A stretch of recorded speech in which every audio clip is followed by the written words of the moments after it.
I'm Ariana Grande. Hi, I'm Cynthia Erivo. And you're listening to the Broadway Podcast Network. Visit bpn.fm to discover more. Welcome to The Wrong Cat Died, the podcast breakdown of the catastrophe. I'm your host, Mike Abrams, and we are going back to the vault.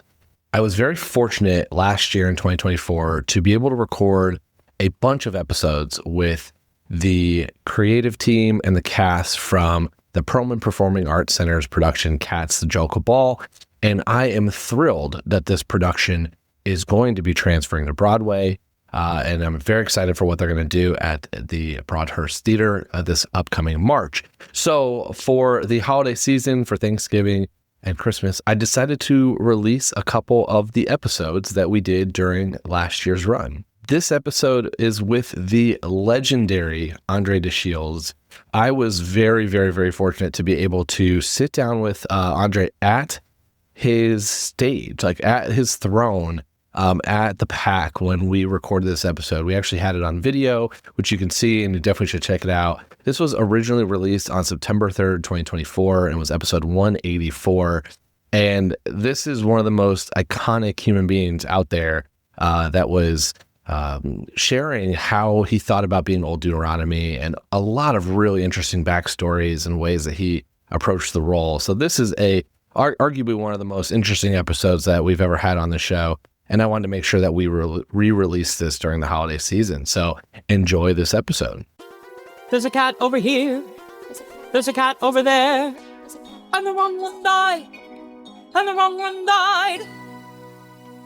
Welcome to The Wrong Cat Died, the podcast breakdown of the catastrophe. I'm your host, Mike Abrams, and today we have an incredible episode.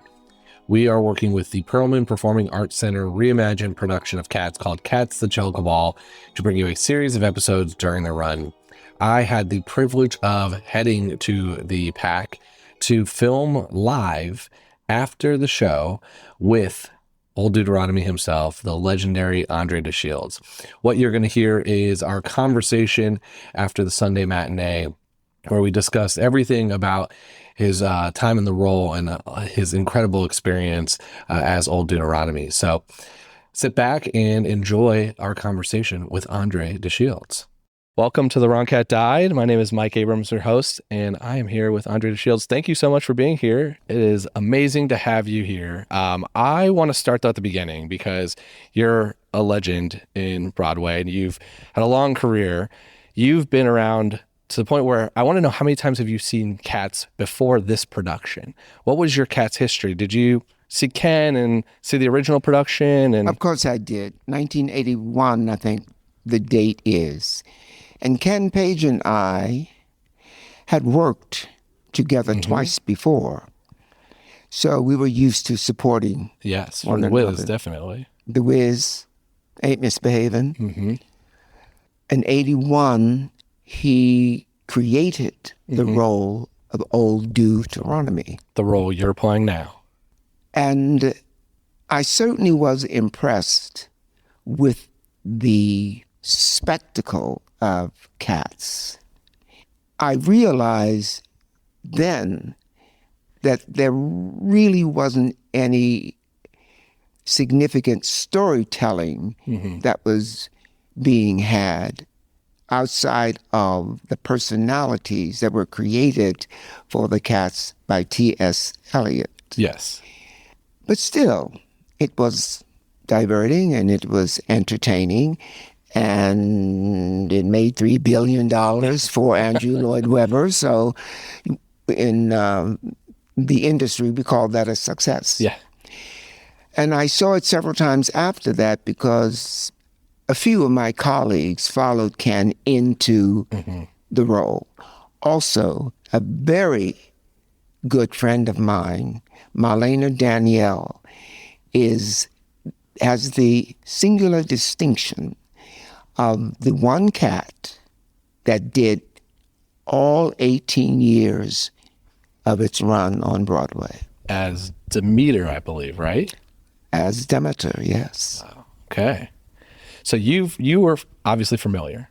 Absolutely. You knew everything.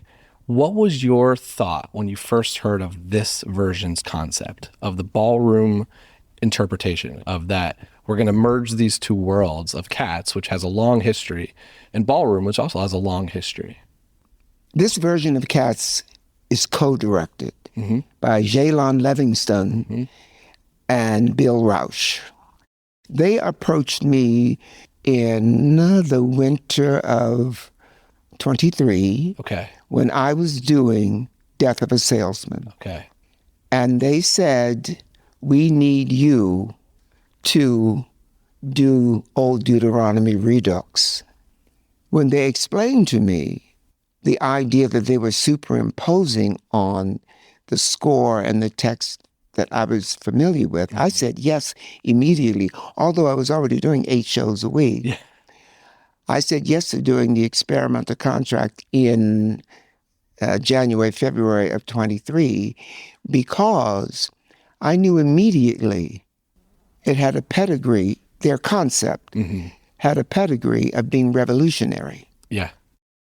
And I said then, and I say now, I want to be on the front edge of the revolution in entertainment. I don't want to be bringing up the rear. I don't want to be half-stepping or back-stepping. So I committed to the experimental contract of 2 weeks. And I understood that there was a representative of the really useful group in the rehearsal hall, and that this representative would be taking information back to Andrew Lloyd Webber, and we had to wait for the thumbs up or the thumbs down. But we got the thumbs up on that first experimental contract. Now, that was the winter of January, February 23. Okay. So it's a full year. Yeah. Before. Yeah. In the fall of that same year, October, November, we did the developmental contract. Same process, same thumbs up. So then in May of this year, we're doing, and this is our third extension. Yes. The first equity union contract. Big jump. Yeah. Of Cats, the Jellicle Ball. I think I've answered your question. Yes. Okay. It's been amazing to watch this as someone who has spent so much time talking about Cats, but to experience a different interpretation of it. And I think one thing, and I've heard you talk a little bit about this in interviews already, but I'd love to hear you expand on it, is the storytelling that you mentioned. By taking away the cat costumes and by having it being a different interpretation, but still the same source material, still the same material. How's it been for you being able to do this production and being able to kind of bring this kind of new revival to a 45-year-old piece of art, but is one of the most popular things happening right now? That's a new vision of it. That's a question with a lot of gravitas. And I'm going to now begin to answer it, but you may have to tell me, okay, that's enough. Keep going. People want to hear from you. Well, I'm glad to hear that. But to answer your question, I have to step out of the world of things that are literal and move into the world of abstract metaphor and the intersection of history and evolution. That's why this Cats is happening. It would have been impossible to have this point of view, this perspective in 1981. Okay. We had to wait for what is very rare, that an intergenerational group of individuals would be experiencing the same phenomenon, which I've already named as an intersection of history and evolution.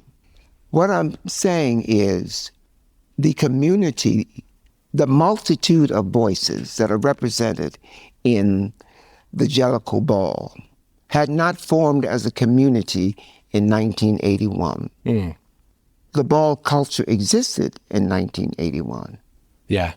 But there had been no invitation to collaborate the ball culture with legacy theater. I was about to say legitimate, but I'm not trying to call anything illegitimate. With legacy theater, knowing that that's that was the vectors of everything that was happening in the society. I know we are not supposed to get political, but I just want to say one thing so those individuals who are listening to us understand what I'm saying. Kamala Harris. This CATS is possible because history and evolution have now said we're through with the patriarchy. We are now moving on. We are progressing to the matriarchy, which means necessarily womanhood and womanism and feminism. That frightens a lot of people, even in the industry that's known for its creativity and its innovation. We still have had that polar separation between that which is masculine and that which is feminine. You can only do this version of CATS if you recognize the dichotomy in yourself. I'm going to reference T.S. Eliot now. I hope I'm quoting him correctly. But T.S. Eliot, who was born in America, but when you listen to his art, you think he is as British as Andrew Lloyd Webber. T.S. Eliot says, "It is only those who risk going too far who know how far to go." And that is the credential of this concept, this performance, this show. Lots of entertainment, lots of entertainment, but a great deal of enlightenment. People have told me, but I'm also aware of it because I have the best perspective on this show. And let me say this as objectively as I can because it's reported to me. André, when Old Deuteronomy finally makes his appearance, I broke down crying. And I cried through the rest of the show. Still whacking the fans and screaming and yelling, right? But in addition to the entertainment is enlightenment. And I take my hat off to Dudney, who plays Monk of Strap, who is the storyteller. Now, what he is doing is a fine service to the audience because he is what we call a griot, G-R-I-O-T. Do you know that term? I do not. This is why I said your question was going to bring out the gravitas. This is great. Griot is a word borrowed from Francophone Africa. Right? The African countries that speak French. Why do Africans speak French? Because of colonialism, right? But out of that cross-section of cultures comes this term griot, which means gatekeeper, which means keeper of the faith, keeper of the history, keeper of the culture. A griot is a walking library, an individual who knows everything that there is to know about the culture, the nation, the globe, the universe, the cosmos, all relationships. And the griot also has a protege to whom is passed all of that information because griots, like all humanity, pass on, but leave someone to continue the service of whatever question you have. I can answer it. Dudney, telling the story in a fine manner. Entertainment, enlightenment. Now, the third E that I want to talk about is ecstasy. And that's why people cry during this performance, because they never suspected. I mean, they know from the promotion and from the word of mouth, this is not your mother and father's cats. This is something else, which is why I call it a multitude of voices. This is the pluralism we talk about when we say democratic, multiculturalism, and that sort of thing. Now, the ecstasy comes when Deuteronomy is introduced. Monkey Strap is telling the story. Deuteronomy brings the myth onto the stage.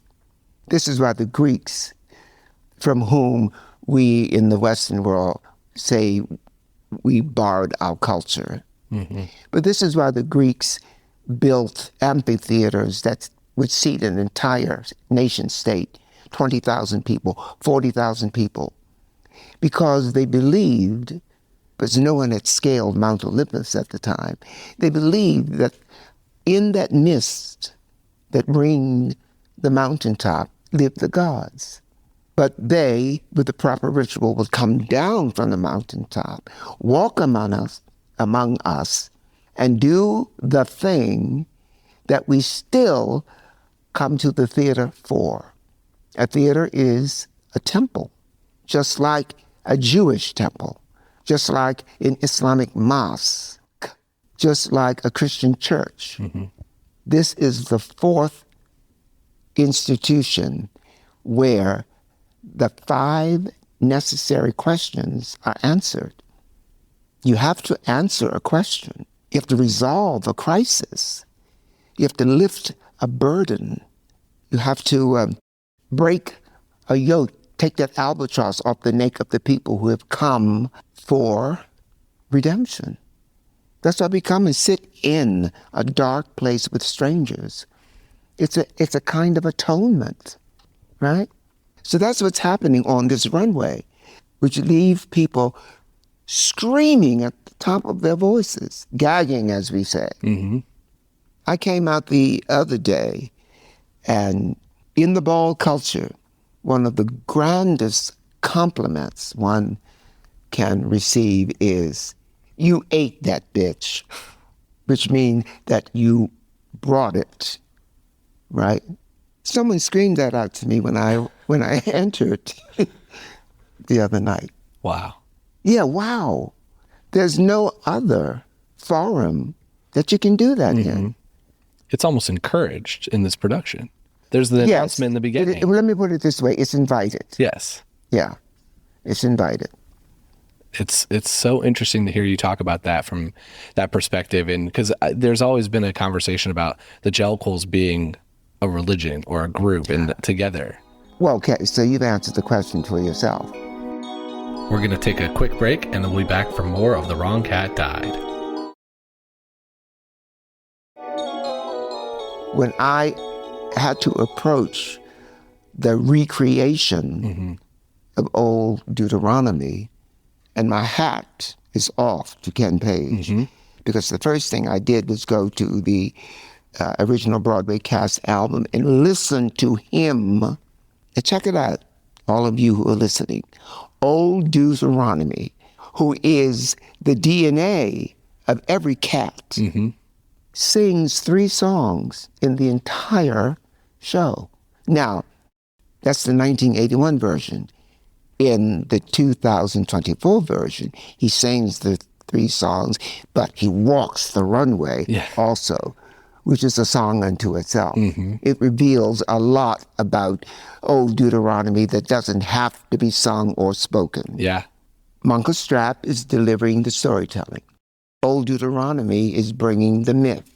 The 3 songs that Deuteronomy sing provide the philosophy of the Jellicle Ball, the metaphysics of the Jellicle Ball, and the aesthetics of the Jellicle Ball.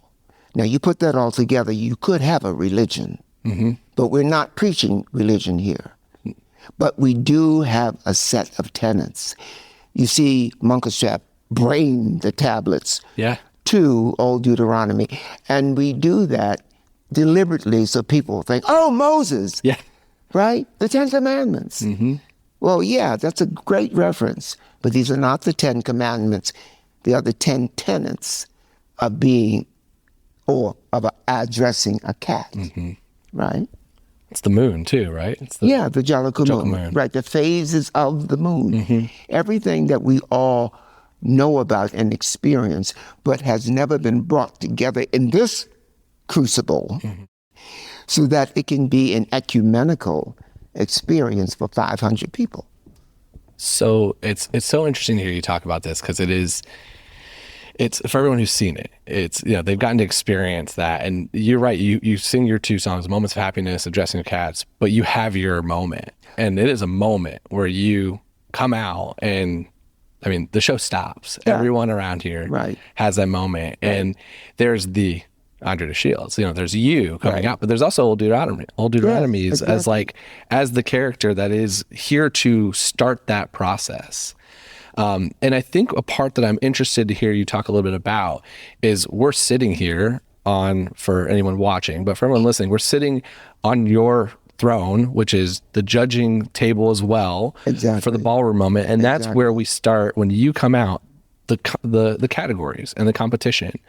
And so I'd love to hear, I know you have spoken a little bit about how you have been to balls in the past, but what your ballroom experience was, because your theater experience is well documented, but this is, again, merging those cultures. And what I've loved as I've talked to more of the cast is your cast has a mix of representation of theater, of ballroom. You've got Junior LaBeija. I mean, you have incredible people, but I'd love to hear about your ballroom experience and how you were able to bring that to this production. To tell the truth, I don't have ballroom experience per se. Mm-hmm. I'm a septuagenarian. I've lived for 78 Earth years. Prior to ballroom, I was experiencing a phenomenon that, well, let me say 3 phenomenons, that if you actually allow them to coalesce, you have the seed of ballroom. Phenomenon number 1, the Jewel Box Review, which started here in New York, as the ballroom culture did, as hip-hop did, as we allow the rappers to claim, started here in New York. Mm-hmm. The Jewel Box Review was an entertainment that traveled on the Chitlin Circle. It wasn't quite considered legitimate, but if you knew about the Jewel Box Review and you had enough scratch, you could go to a theater in a mainly Latino, or African-American neighborhood and experience thrill to the art of transvestism. Men who could fool your imagination into thinking that you are watching a show of all women. I experienced that at the Royal Theater in Baltimore as a child, actually, but there I was. Okay. Studying for this interview. Yeah. You know what I mean? Yeah. So that's phenomenon number 1. Phenomenon number 2, again, from the culture of people of color, rent parties. Now, if you know anything about jazz, you know about rent parties, and you know about the Harlem Renaissance.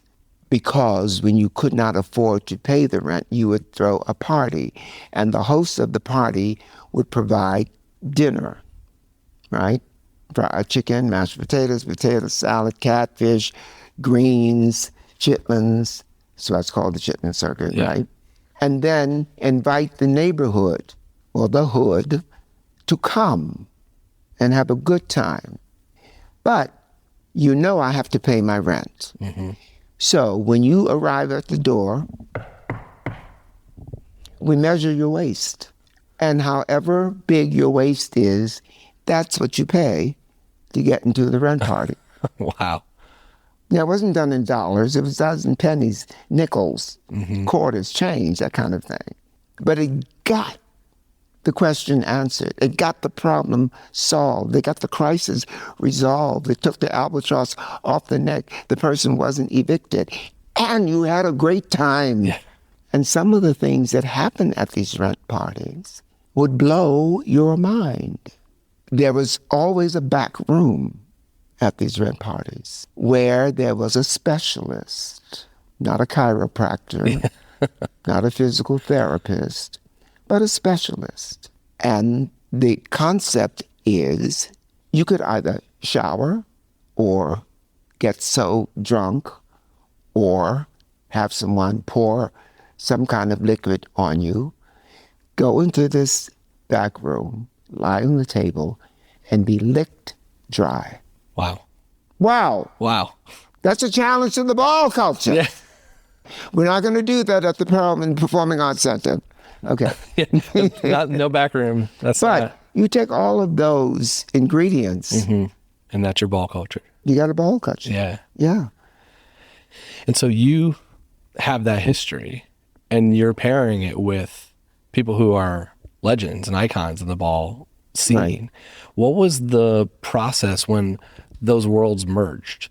When you had your first readings or your first, the experiences that you were talking about?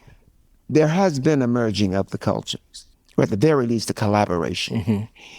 It's been possible because on day one, and we continue this process, this ritual, on day one, we did an intimacy circle. And we went around the circle and each person introduced themselves and their pronouns and gave their perspective on what they hoped to bring to the collaboration and derive from the collaboration.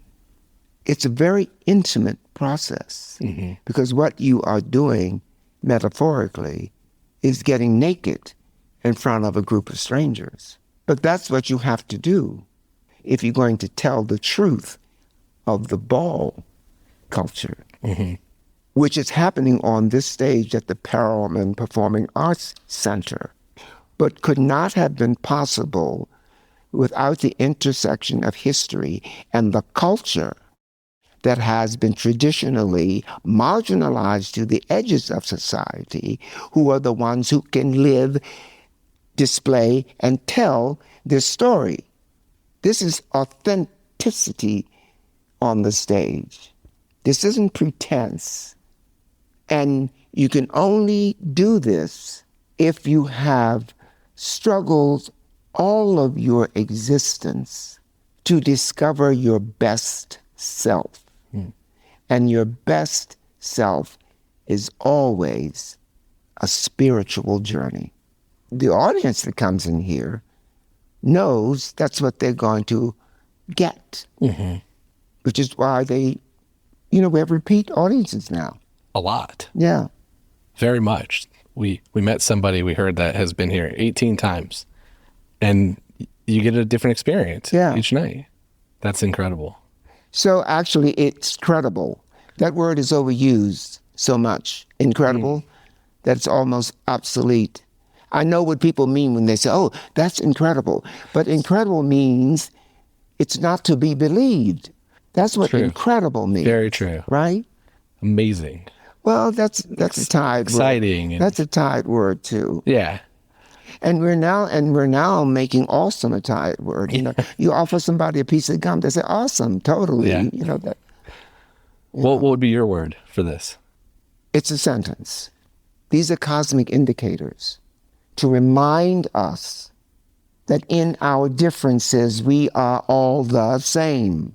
When a meteor comes into the Earth's atmosphere and burns up and leaves evidence in the Earth's soil, there's ammonia, there's gold, there's titanium, presence of water.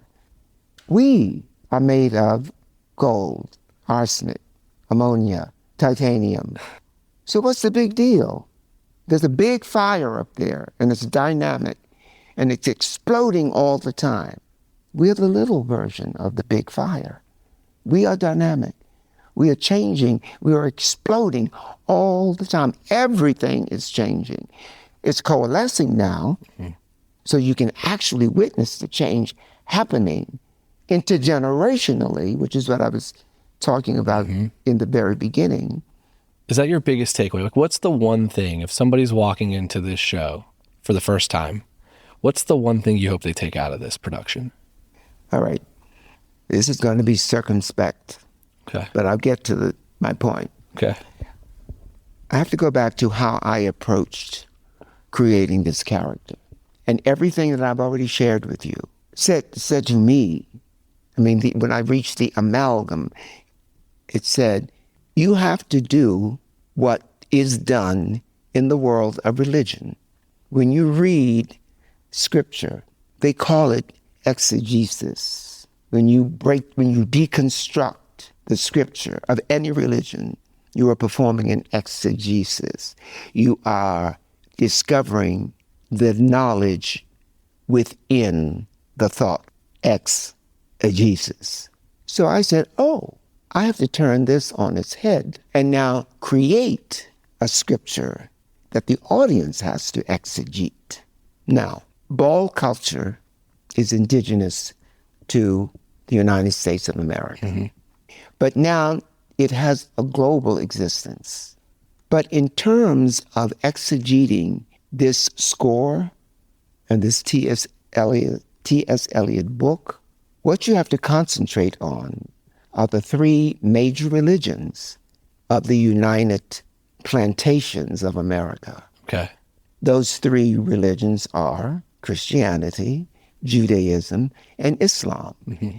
I'm not saying there aren't any other important religions, but I'm saying the three crowd pleasers are Christianity, Judaism, and Islam. So when Munkastrap comes out with the other kittens and talks about what the Jellicles do once a year, that's the first ritual he mentions. But it's the entire culture from around the world that meets once a year under the Jellicle moon, on the Jellicle night, to have a Jellicle ball, to choose the one chosen Jellicle cat who will go to the Heaviside layer. So I had to ask myself, what is that? What is it? What's the Jellicle choice? No, what I just described. I mean, I'm not trying to test you, but I'm saying to myself, what I just described to myself, what is that? It's a Hajj. That's what Muslims do once a year from all over the world. Yeah. They go to Mecca. So I had my first tenet. This is a Hajj, the Jellicle Ball. Jellicle cats from all over the world come this one day of the year for atonement purposes. Mm-hmm. So I said, okay, I got my Islam. Now, the story continues. I'm trying to understand Deuteronomy's relationship to all the other cats. Now, part of the storytelling that we have superimposed on the original cats is this idea that Macavity is a kind of Robin Hood. Mm-hmm. Because the people in the ball culture don't have the money to afford, as Demeter says, Louis Vuitton, Prada. Yes. The ball culture doesn't have that kind of money. But when you see them on the runway, you think, okay, bitch, where'd you get that? Now, wait a minute. It happens in the legitimate world, too. Mm-hmm. People who do concerts, for instance, they go to the designers or to their retail outlets, and they say, oh, I love that gown, right? And they get the gown, leave the label in it, they wear it for their concert, return it and say, oh, it really doesn't fit, Well, you can't, there's the label. Yeah. I didn't take the label out. Here's my receipt. You have to take this back. Mm-hmm. It's the categories. That's the label's category. Right. We're going to take a quick break, and then we'll be back for more of The Wrong Cat Died. So, Macavity is the kind of Robin Hood. Mm-hmm. He's doing exactly that, bringing all the haute couture fashion to the ball culture. Yeah. And they are happy to receive it. But here's the rule. You cannot get caught doing it, right? Yeah. Because then you have to answer to the secular law, which says you are a criminal and we're going to take you to jail. Mm-hmm. And since you're queer, we're going to beat you on the way to jail and not have to explain anything. So Macavity becomes Deuteronomy's, you want to take a guess? I'm trying to think now. Macavity becomes Deuteronomy's Judas. Okay. And in the scene where Deuteronomy is arrested, and there's no dialogue, right? But the story is, Macavity, you've been caught. Yeah. You are rebellious. You've gone against our law. And I know you, and I know this is what would happen eventually, and now I have to do the right thing and banish you, right? Mm-hmm. That's Christianity. Mm-hmm. Now, you don't have to go and hang yourself from an olive tree as Judas was reported to have done. But you can't stay here any longer. Okay. So that covers 2. Thank you. Now, I'm thinking about how Christianity has attached itself to Judaism by writing a New Testament. Mm-hmm. Judaism doesn't have an Old Testament. Judaism has the Holy Scriptures. And Judaism has an intellectual lean that the other 2 disciplines, I won't say they lack it, but it's not being on the menu. Okay.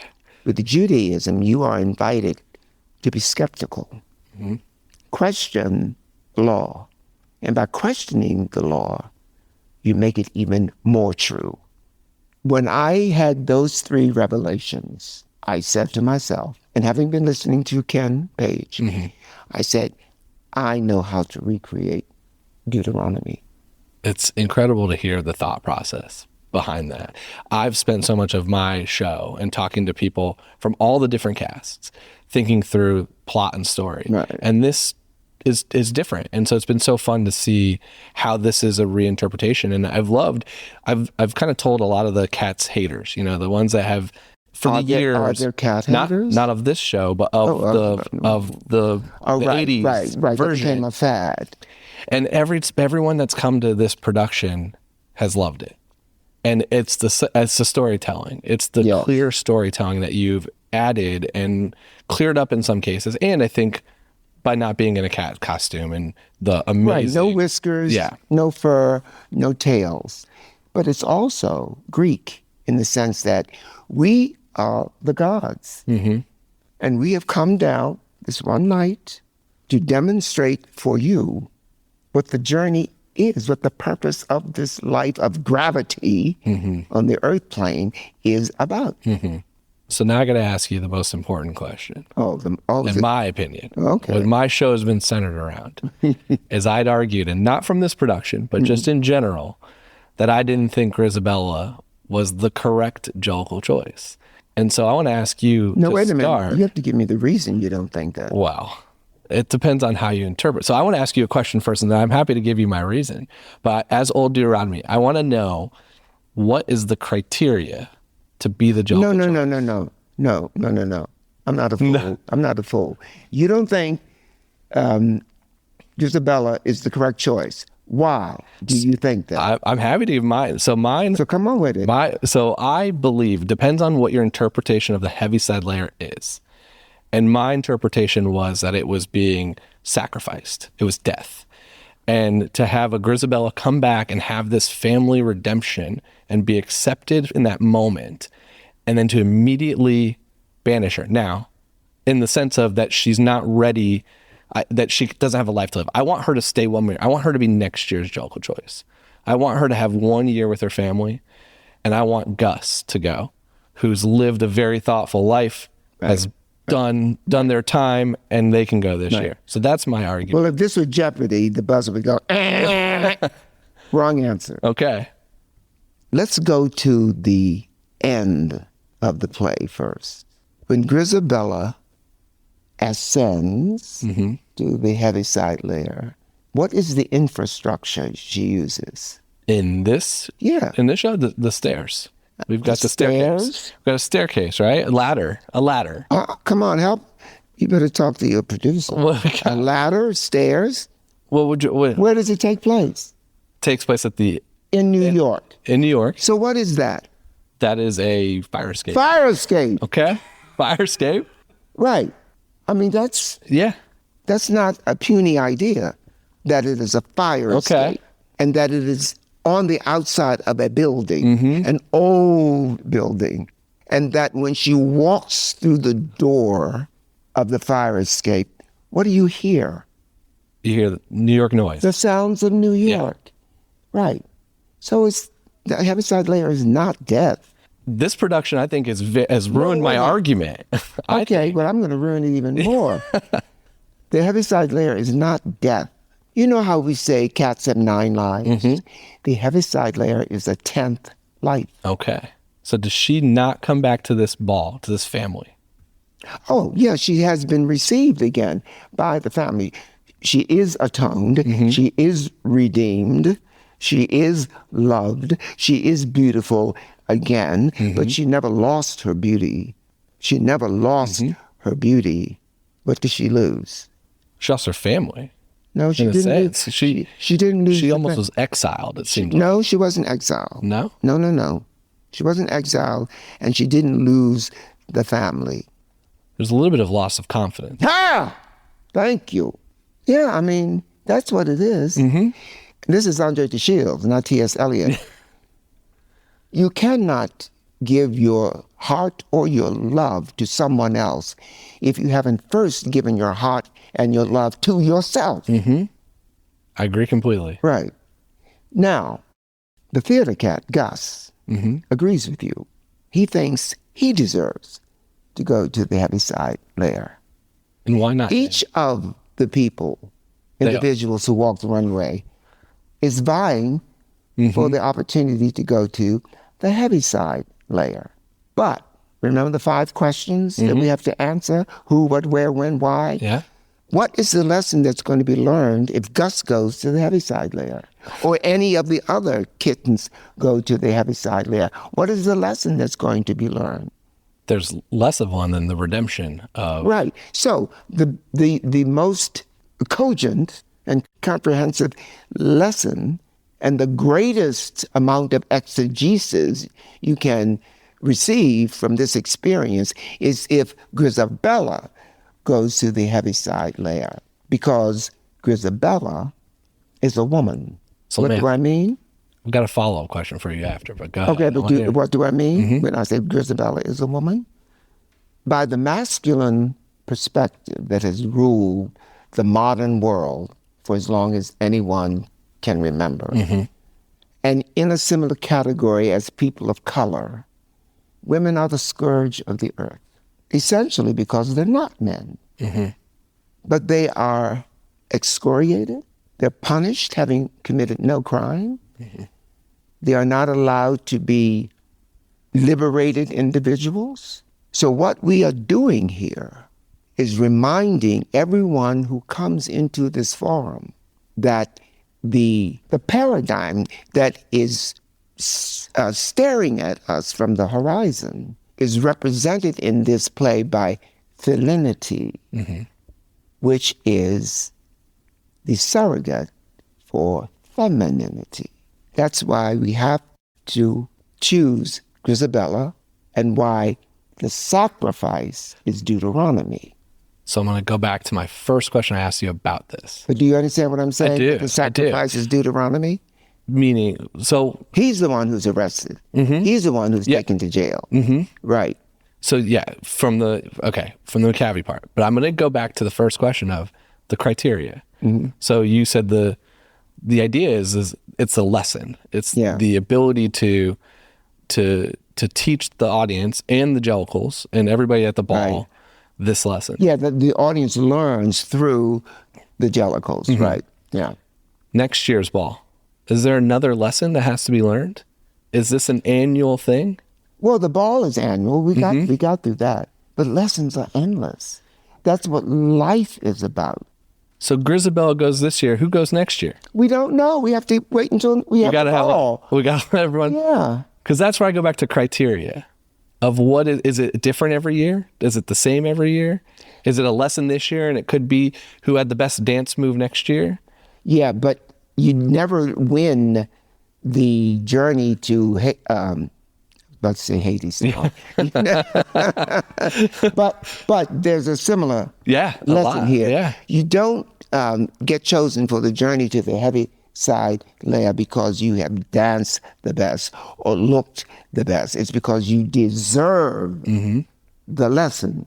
You need the lesson. Now, since I stumbled onto Hadestown, let me use it as a comparison. Yeah. The lesson in Hadestown is don't look back. Now, that isn't absolutely physical. You have to look back. Yeah. Because if you don't look over your shoulder, if you don't know where you've been, you can't know where you're headed. But don't look back is don't let doubt deceive you. Know that you are enough. Know that you are worthy. Know that you deserve life, liberty, and the pursuit of happiness. So, perhaps next year's lesson is don't mistake a bruised ego for a broken heart, which we do all the time. Yeah. Canceling people, ghosting people, divorcing people, dropping your love. What? Yeah. This is the most passionate defense of Grizabella I've had so far. And I've had 180 plus episodes of trying to convince the world. Now, I do think, again, your production is so different, and it doesn't feel like the 10th life of a cat. It feels like a continuation of going back into the world, be brought back to society. Like, it feels much more of the stories being told there, which I've kind of joked has been harder for me to argue, versus the tire that everyone goes up on at the Winter Garden Theater. Yeah. But it's fun to hear the different perspective. Are you asking me a question? I've found it's so interesting to hear your version, how you're talking through it. It's been well, at the risk of sounding dismissive, and that is not what I'm trying to do here. But think of the metaphorical image of the tire. What about it? Well, what does it say to you? All cats are feral? It's the junkyard. Yeah. It's just junk. Yeah, that's what I'm saying, feral. And it's getting raised up to past the Russell Hotel, to where? I can't defend 1981's cats. That's most of where my shows come from, though. What I'm saying is, I cannot defend it, not because I wouldn't want to, but there's nothing there to exegete. That's why I'm saying I had to create the ethos. Yes. So that I can make sense of what I'm being asked to do. That's why I can talk to you like this. Yeah. Otherwise, it would be, I don't know. Yeah. You have to ask Andrew Lloyd Webber? No. Yeah. Ask me. Yeah. I created this Deuteronomy. Yeah. It's amazing. And it's an incredible thing to watch. But what I'm saying is, what else is there to do when the paradigm looking at us, inviting us to come to the future, lays down those laws? Drop your biases, drop your proclivities, drop your predispositions. Don't hate. The lesson is give your heart and your love to yourself first. Then you're ready for the multitude of voices. Then you're ready for pluralism.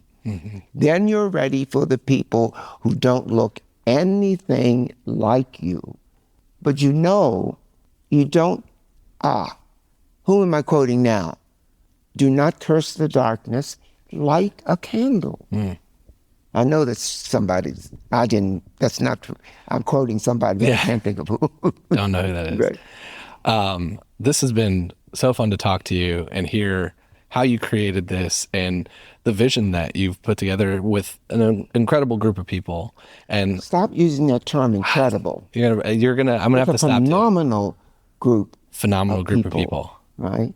I'm gonna have to break that habit. Yeah, it's very much a habit. Don't you hear it all the time? I do. Yeah, it's all the time. All the time. Oh, you're incredible. That's incredible. No, stop. What you mean is you're incredulous. I can't believe I'm in the same realm with this phenomenon. Yeah. I know what you mean. But increase your active vocabulary. Yeah. Learn cursive handwriting again. People are shocked when I autograph their playbills. They actually say, I can read your handwriting. Yeah. Of course you can read my handwriting. I wouldn't sign it otherwise. It's not taught anymore. But it's been so fun to have you on and hear. I see you trying to get to the end of the interview. You got more. But that's what I said. You have to tell them to stop. No, it's been it's been so fun to hear your perspective on this. Right. And we're almost at the end of this journey. There's another word that if we don't increase our active vocabulary, it's going to quickly become cliche. Perspective. I still use it myself. But what we all need to invent for ourselves, create for ourselves, nourish for ourselves is purpose. You have to have a reason to get up every morning because we all get up with, if not the same, a similar default consciousness, which is why most of the world, when they get up, reaches for coffee. That's the first way we change our default consciousness. Now I'm going to go to somewhere you may not want on your podcast, but I'm not going to belabor it. I'm just going to make the statement. Your default consciousness, if you apply the correct stimulation often enough, and it may not be coffee, will ultimately result in being, are you all listening? Woke. I'm done. This is so fun. Thank you so much.